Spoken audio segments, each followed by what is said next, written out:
こんにちは。先週、Twitter が初めてバズってしまって、知らないおじさんから監視を受けているのすけです。Twitter マジ危険なんで、皆さんもお気をつけて。エースコックのワカメラー。マジ美味しいんで、みんな買ってね。ということで、壊れてしまった水枕。早速新しいのを作っていきます。前回の敗因は、レジンの合成不足。で Amazon を探検していたら、こんなの見つけました。いわゆる、ABS ライク樹脂というやつみたい。18気圧だと68度でたわむらしい。まあ、いけるんとちゃうか？早速投入。粘度はかなり高めですね。誘導が悪いとプリント失敗しやすいので、マイドライヤーで炙っておきます。A 消破器で高速召喚。召喚成功。すかさず、キングクリムゾン。全くもって撮影ボタンの押し忘れではありません。人知を超えた異界の力が働いたに過ぎないのです。だがしかしプリントには失敗した模様。やっぱり透明レジンは難しいよね。RESION さん、ホームページでチツボックスの設定、配布してくれているので助かったのだけど、サポート材がちゃんとサポートしてくれませんでした。仕方がないので、ピラミアでかっさばいてやりますとも。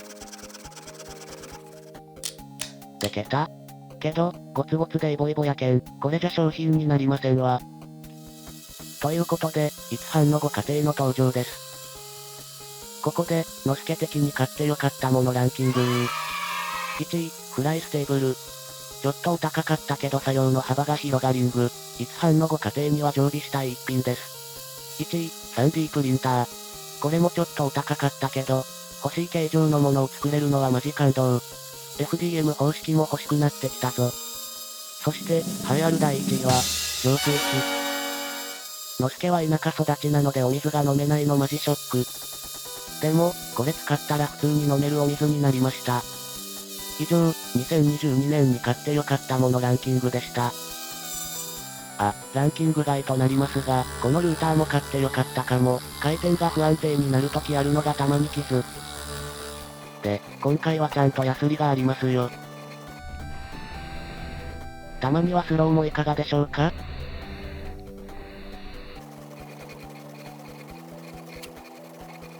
ネジ部は造形できなかったのでタップで修正。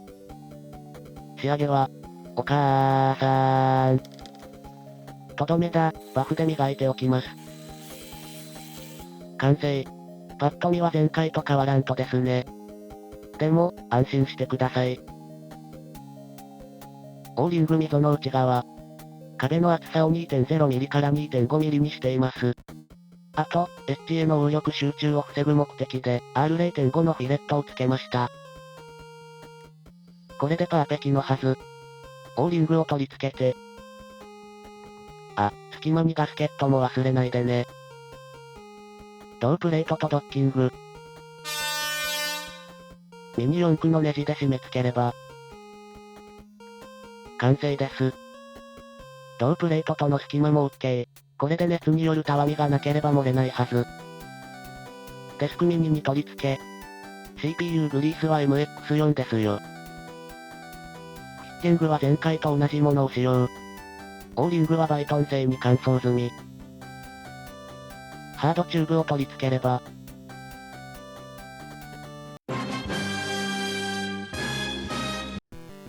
そうだった、忘れてました。ハードチューブも熱で変形していたんでした。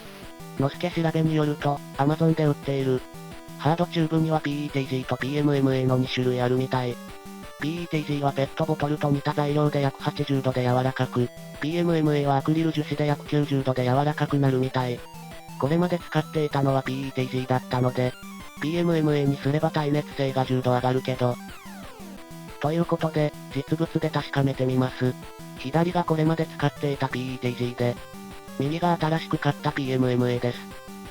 触った感じではどちらも同じ。なので、約100度の熱湯で確認。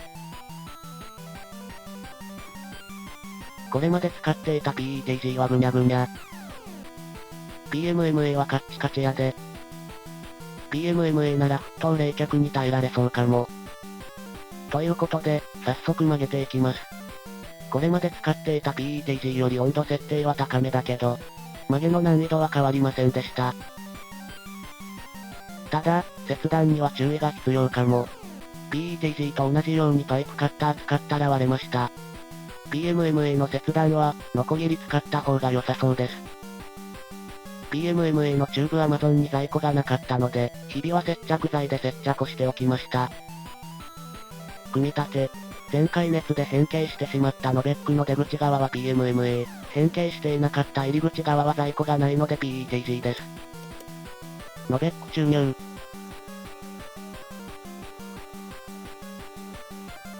バキュームポンプを取り付けて、完成。前回の反省から、まずは大気圧で始めます。ということで、スイッチ、オン。起動 OK、漏れもナッシング。調子が良いので、このままテストに移行します。CPU-Z で負荷をかけて、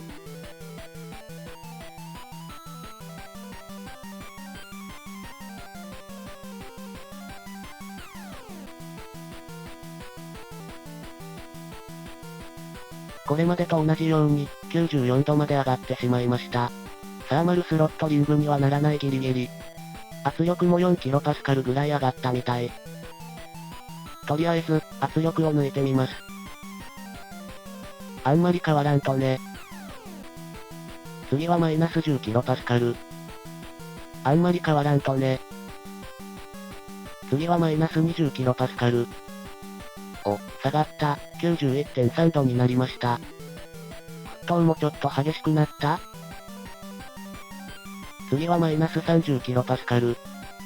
また下がった、88.3 度。沸騰もかなり激しくなってきたぞ。